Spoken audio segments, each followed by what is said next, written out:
Olá pessoal, na nossa aula do dia de hoje nós vamos falar para você a respeito dos contrastes intra-regionais dentro da nossa macro-região Nordeste. Então vamos dar uma olhadinha aqui na abertura da nossa aula. Bom pessoal, nós estamos falando aí a respeito do Banco do Nordeste e queremos entender um outro tópico lá do nosso edital que fala sobre os contrastes intra-regionais. Bom, a nossa primeira tarefa, então, é tentarmos entender lá o que são contrastes intra-regionais. A palavra intra significa dentro, portanto, é um contraste entre as sub-regiões do própria macro-região Nordeste. Portanto, nós estamos falando lá dos contrastes entre a Zona da Mata, o Agreste, o Sertão e o Meio Norte. De maneira geral, esses contrastes podem ser divididos em alguns pontos. Por exemplo, nós podemos comparar as características físicas, climáticas, de relevo e vegetação entre a Zona da Mata e as demais regiões do interior. A partir de agora, nós vamos chamar de sub-regiões do interior o Agreste, a área do Sertão e o Meio Norte. Podemos comparar também com dados econômicos, sociais e ambientais. Então vamos lá, vamos perder tempo não, vamos falar um pouquinho a respeito desses contrastes. Primeiro, você se recorda que a área da Zona da Mata é uma área do clima tropical, semiúmido e úmido. Portanto, nós vamos encontrar lá um domínio de duas massas de ar, né? A massa equatorial atlântica e a massa tropical atlântica, que garante lá temperaturas mais elevadas e uma umidade. Nós sabemos que esse clima se caracteriza lá por um período de chuvas intensos em parte do ano e relativamente uma quantidade menor de chuvas em outro período do ano. Nós sabemos também que essa área é uma área onde nós vamos encontrar a presença dos rios perenes, que são rios permanentes do Nordeste brasileiro. Nós sabemos que a vegetação é uma área de Mata Atlântica, portanto, uma vegetação de árvores altas, latifoliada, densa, com grande biodiversidade. Nós sabemos também que o solo dessa região é um solo fértil, um solo rico em nutrientes, argiloso, que nós chamamos de solo de massapê. Portanto, a região da Zona da Mata, de maneira geral, é caracterizada pela porção litorânea do Nordeste e, portanto, com essas características físicas que nós delimitamos para você. À medida que nós vamos ao interior, nós vamos passar primeiro pelo Agreste. E nós sabemos que o Agreste está lá no Planalto da Borborema, é uma zona de transição entre a Zona da Mata e o Sertão. Nós vamos encontrar um clima na parte mais a leste do Agreste, um clima próximo do tropical. Já na porção oeste, nós vamos encontrar um clima mais próximo do semiárido. Portanto, com domínio ainda da massa equatorial atlântica e tropical atlântica, porém, deixando as chuvas no momento lá a leste do Planalto da Borborema e a oeste o período de seca. A massa passa, mas vira quente e relativamente seca. Nós vamos encontrar nessa região uma vegetação de caatinga, portanto, casca grossa, raiz profunda, arbustiva, retorcida. No período em que não chove, a vegetação fica acinzentada, daí o nome caatinga, mata branca, formada lá por xerófitas, vegetação adaptada à seca e cactáceas. À medida que eu vou para o oeste, na depressão sertaneja, nós vamos encontrar o sertão. E aí, nós já sabemos, um clima semiárido, portanto, com elevado índice de insolação, elevadas médias térmicas, pouca amplitude térmica anual, índice pluviométrico muito baixo, na média 600 milímetros ao ano. A vegetação é a de caatinga, que a gente acabou de caracterizar para você, e o relevo lá é a depressão sertaneja. À medida que eu vou mais para o oeste, já no Maranhão, quase fronteira com o Pará, eu encontro o meio norte. E no meio norte, nós sabemos, nós vamos encontrar lá um clima diferente, se ele for mais próximo do sertão, característica mais próxima, né, do semiárido. À medida que eu vou para o oeste, característica mais próxima de cerrado. E, portanto, uma vegetação de mata dos cocais, babaçu, carnaúba, palmáceas de uma forma geral, o buriti e tantos outros. Bom, a gente sabe então que nós temos aí uma diferenciação sob o ponto de vista físico, em termos de clima, relevo e vegetação. Mas as diferenças intra-regionais são maiores quando nós observamos, por exemplo, a questão econômica. Na faixa leste do território, zona da mata, nós vamos encontrar lá, via de regra, a área mais urbanizada, mais ocupada e a área mais industrializada de todo o Nordeste. O Nordeste vem passando por uma longa transformação a partir aí, sobretudo, da década de 1990. Parte do setor econômico e industrial tem saído da região Sudeste e Sul e migrado parcialmente para o Nordeste. Resultado, nós vamos ter o desenvolvimento de uma indústria na costa leste do território, o polo petroquímico de Camaçari, o polo automotivo, o porto de Pecém, o porto tecnológico lá, inclusive ligado à Universidade Federal, né, da Paraíba. A gente vai poder perceber uma série de iniciativas que coloca a zona costeira como uma área de franco desenvolvimento. Área mais urbana, mais ocupada, portanto de maior densidade demográfica, maior quantidade de habitantes por quilômetro quadrado, atividades econômicas, sobretudo, calcadas no setor secundário, portanto, indústria e construção civil, e o setor terciário, a área de comércio e serviços. Nós vamos perceber que nós ainda temos uma área de agricultura. Se a gente olhar lá para o recôncavo baiano, nós temos o ressurgimento, né, do setor de agropecuária, sobretudo em agricultura, com plantio de uma cultura perene, que é a do cacau. Nós temos o avanço em algumas regiões de canaviais que voltam, né, a ter uma área importante. No entanto, à medida que nós vamos em direção ao interior, as atividades econômicas mudam, basicamente para o setor primário, portanto, agricultura, pecuária, extrativismo vegetal e mineral, e, em alguns casos, o setor de comércio e serviços, que nós chamamos de terciarização das atividades econômicas, que é o crescimento do setor terciário. Observe lá a Feira de Caruaru, que é um exemplo claro do desenvolvimento do setor de comércio com polo de moda.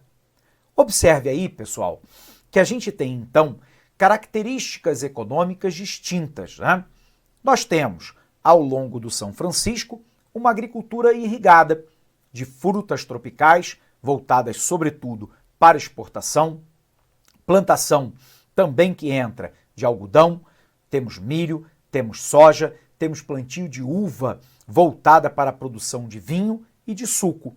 A gente vai poder observar que, saindo de lá e indo para o sertão, nós temos basicamente uma agricultura e pecuária de subsistência e o desenvolvimento lá de um comércio regional e também do setor de serviços. À medida que eu vou para o meio norte, as atividades econômicas se voltam, sobretudo, para uma nova atividade econômica na região da Matopiba, Maranhão, Piauí, Tocantins e Bahia, lembrando que Tocantins não faz parte da região Nordeste, mas nessa região do Matopiba nós temos o desenvolvimento marcante, né, do setor de plantio de arroz, de feijão, de milho. A gente vai observar também o plantio de soja e o avanço da cultura algodoeira. Portanto, mudando as características que tradicionalmente foram para o extrativismo vegetal, né, do babaçu, da carnaúba, do buriti, da oiticica. A gente observa que essas atividades continuam acontecendo nessa região. Porém, o avanço do Mato Piba com a fronteira agropecuária vem mudando as características dessa região. Bacana? Antes da gente continuar, vamos botar isso no quadro? Vem para cá. O que nós estamos falando para você, né? Nós estamos dizendo que quando nós analisamos os contrastes,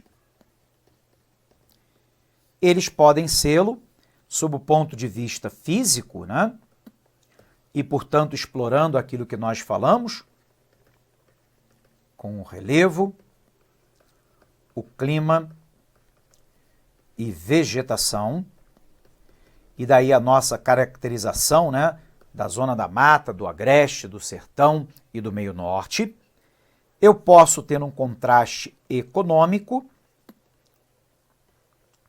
e aí no contraste econômico, nós vamos identificar, sobretudo, a zona da mata,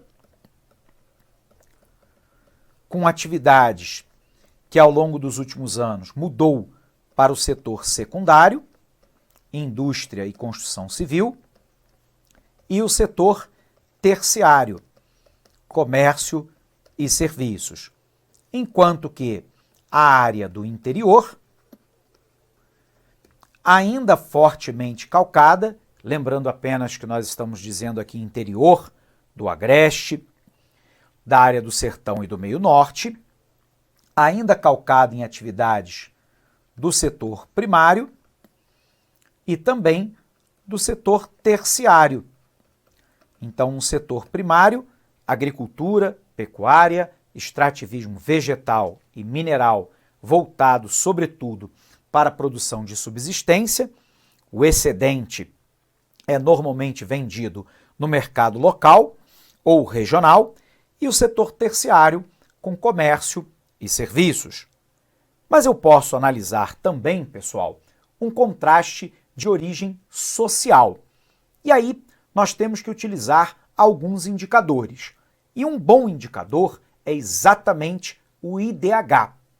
Vamos lembrar, o IDH é o Índice de Desenvolvimento Humano, criado lá por dois economistas, o mais famoso deles, o Amartya Sen, que foi ganhador do Nobel de Economia. O Amartya Sen, que é indiano, ele trabalha basicamente com a ideia de que o desenvolvimento humano pode ser medido de 0 a 1. Quanto mais próximo de 1, melhor o IDH. E ele se baseia lá em 3 indicadores, né? Primeiro, a expectativa de vida, que nós chamamos também de longevidade, ou seja, a quantidade média de anos que uma pessoa vive ao nascer em determinado país. Isso é reflexo, de maneira muito clara, da qualidade e do acesso à alimentação, à saúde, medicamento, moradia, saneamento básico, renda, segurança. Observe que quanto melhor os indicadores, mais a pessoa vive. No Nordeste brasileiro, infelizmente, a população da Zona da Mata tem uma expectativa de vida significativamente maior do que das outras sub-regiões, representando então claramente a melhoria da qualidade de vida dessas populações da Zona da Mata, embora o IDH nordestino venha melhorando seguidamente ao longo dos anos. O outro indicador é a expectativa de escolaridade. Na escolaridade, na verdade, nós queremos saber 3 coisas. Primeiro, a escolaridade, o nível de escolaridade em termos de anos de estudo presente, a escolaridade esperada para os próximos anos e o número de analfabetos em relação à população total. De novo, a Zona da Mata apresenta os melhores indicadores, maiores índices de escolarização atual, de escolarização esperada e menor número de analfabetos. Portanto, a área do interior apresenta exatamente o inverso desses indicadores. Por último, nós temos um indicador que nós chamamos de PIB per capita, que é o PIB, a soma das riquezas produzidas na região, dividida pelo número de habitantes. Embora o PIB per capita apresente uma distorção, ele é um importante indicador para saber como que mais ou menos a renda vem sendo distribuída entre o número de habitantes. E nesse caso, de novo, o PIB per capita mais elevado está na Zona da Mata, em detrimento das outras sub-regiões do interior. Então, via de regra, o Nordeste brasileiro pode ser dividido em duas grandes áreas para os contrastes intra-regionais. A Zona da Mata de um lado e, por um outro lado, a área do interior, com um agravo maior para a área do sertão, sobretudo do polígono das secas. A gente vai observar que no Nordeste como um todo, a gente assiste a uma queda da taxa de natalidade e de fecundidade. Professor, tem diferença? Tem sim, pessoal. Taxa de fecundidade é o número médio de vezes em que as mulheres em idade reprodutiva engravidam. Observe, contudo, que nem toda mulher fecundada dará à luz a uma criança nascida viva. Eu posso ter um aborto natural, um aborto induzido ou a criança ter nascido morta. Portanto, taxa de natalidade não é taxa de fecundidade. Bom, então o que é taxa de natalidade, professor? Natalidade é o número de crianças nascidas vivas em relação à população absoluta, ou seja, a quantidade efetiva de habitantes daquela região. No Nordeste como um todo, tanto a taxa de fecundidade quanto a taxa de natalidade se encontram em declínio. E isso se dá, em parte, pela entrada da mulher no mercado de trabalho, por um outro lado, pelo aumento do custo de vida, com uma população nordestina cada vez mais urbana, o encolhimento do tamanho dos imóveis na área urbana do Nordeste, o surgimento, uso e massificação de métodos contraceptivos, como camisinha masculina e feminina, pílula anticoncepcional, dispositivo intrauterino, o DIU, vasectomia, espermicida, infelizmente ainda utilizado a laqueadura das tubas uterinas, antigamente chamada de trompa de falópio. Isso tudo permite planejamento familiar, que é a família decidir quantos filhos quer ter e em que momento da vida quer tê-los. Resultado, nós temos, via de regra lá, uma taxa de fecundidade e de natalidade em declínio.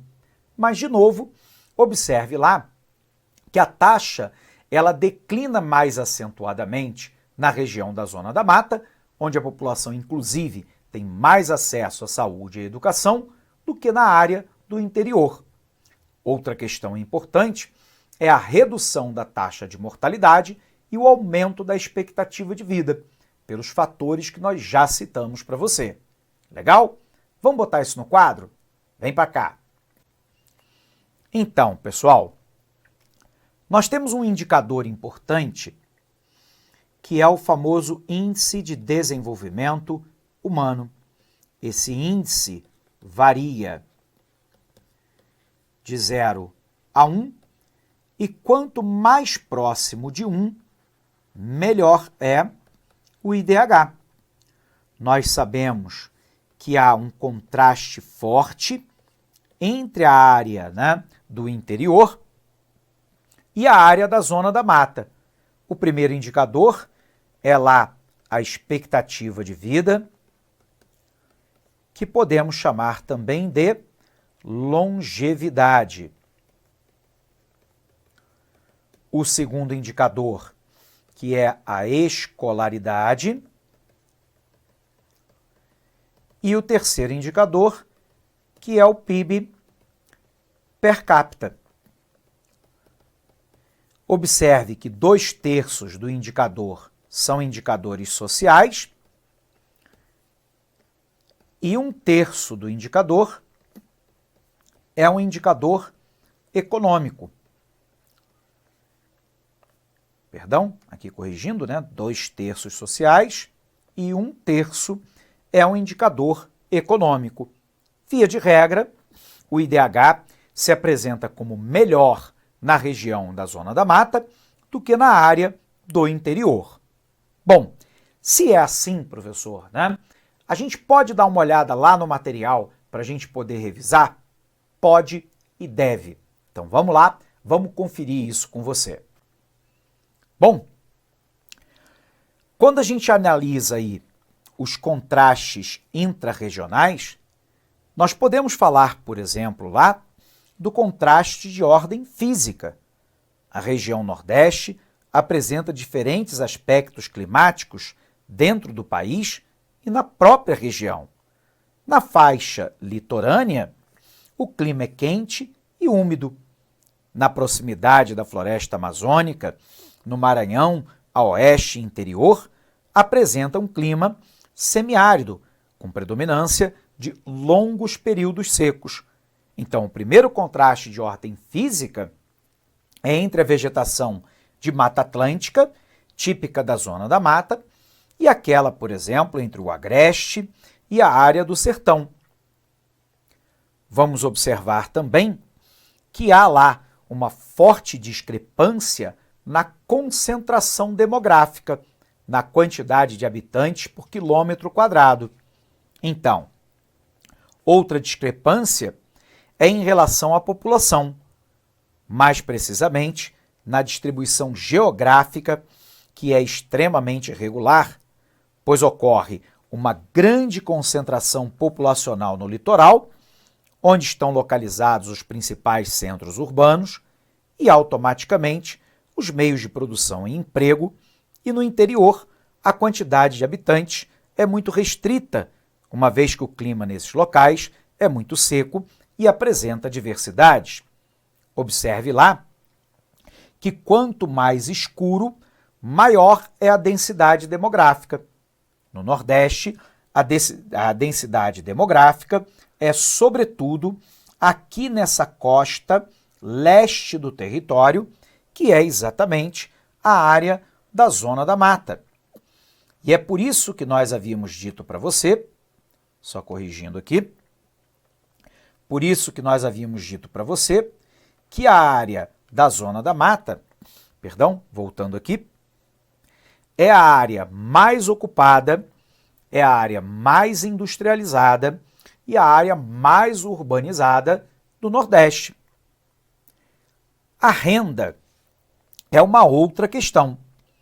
Um contraste marcante na região Nordeste está na distribuição da renda, pois enquanto existem famílias que vivem lá nos mais altos padrões de vida e consumo, que nesse caso é a minoria, há em contrapartida uma grande parcela da população que sobrevive em condições precárias em praticamente todos os sentidos. Por um outro lado, nós vimos as disparidades do IDH, da taxa de natalidade, mortalidade, renda per capita, longevidade, lembrando que longevidade é expectativa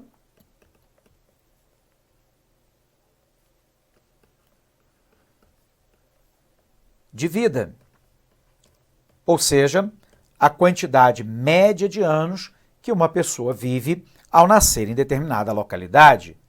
Outro indicador lá é sobre a urbanização. O grau de urbanização ele é muito mais intenso na Zona da Mata do que nas outras sub-regiões. E isso se dá, basicamente, porque a ocupação do território do Nordeste, assim como do Brasil como um todo, ele começa exatamente pela faixa leste do território. As primeiras atividades econômicas, com cana-de-açúcar no Nordeste, extração de pau-brasil levada para a Europa, vai estimular a ocupação exatamente dessa sub-região. À medida que eu vou para o interior, nós temos as adversidades provocadas primeiro pelo relevo, pela existência do Planalto da Borborema, por um outro lado, a depressão sertaneja com o fenômeno da seca e a área, obviamente, do meio norte, onde nós vamos encontrar lá partes mais secas e outras mais úmidas.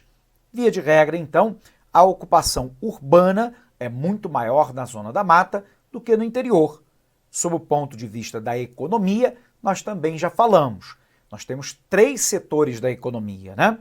Setor primário, que envolve agricultura, pecuária, extrativismo vegetal e mineral. Essas atividades estão, acontecendo com maior intensidade na área do Agreste, do Sertão e do Meio Norte, embora nós tenhamos alguma atividade de produção canavieira, de cacau, às vezes de algodão, acontecendo muito próxima da zona da mata ou na zona da mata. Por um outro lado, setor secundário, indústria e construção civil, e o setor terciário, comércio e serviços. A área do interior tem lá uma discrepância interessante, Eu tenho o desenvolvimento de atividades do setor primário, que é a base da economia dessas sub-regiões, e do setor terciário, aí crescendo nos últimos anos. Já na área da zona da mata, atividades do setor terciário, que é aquele que emprega a maior quantidade de pessoas, e é a atividade econômica das mais importantes, inclusive o setor de turismo, hotelaria, guia turístico, parques e por aí vai. E nós temos ainda a questão do setor secundário, a indústria. O Nordeste passou a ofertar uma série de condições que nós chamamos de vantagens locacionais para as atividades econômicas se deslocarem para lá. Isso se deve a uma proximidade física maior do Nordeste em relação a centros de exportação do Brasil, no caso, os Estados Unidos, segundo maior mercado consumidor brasileiro, e a Europa, quarto maior mercado. Por um outro lado, a redução da carga tributária, a construção de infraestrutura, uma mão de obra mais barata, sindicatos mais fracos, possibilidade de acesso a novos mercados, tem permitido o deslocamento de parte das atividades econômicas do Centro-Sul para o Nordeste. Nós chamamos isso de desconcentração espacial das atividades econômicas. Legal? Vamos botar no quadro? Vem para cá. Sob o ponto de vista da economia, a região aí, sobretudo da zona da mata, vem se beneficiando daquilo que nós chamamos de desconcentração espacial das atividades econômicas.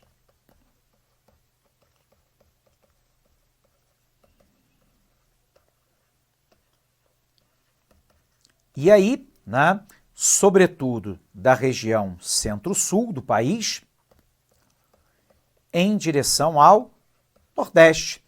Exemplo disso é a nova fábrica da Ford em Camaçari, polo automotivo que se espalha pelo Nordeste, a nova fábrica da Grandene também em Camaçari, o próprio polo petroquímico de Camaçari, o Porto de Belém, o Porto Tecnológico, a área de desenvolvimento de polo de alta tecnologia em Campina Grande, na Paraíba.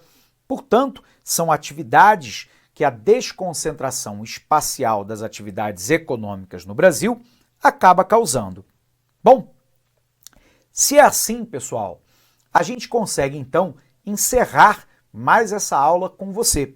Lembrando aí que as principais disparidades se dão entre Zona da Mata e as outras sub-regiões, em setores aí como a economia, a sociedade, a questão climática, física, são elementos que você tem que trazer bem na ponta da língua, se preparando para essa prova, ok? Um abraço imenso para você, bons estudos e até o nosso próximo encontro. Até lá! Clique like.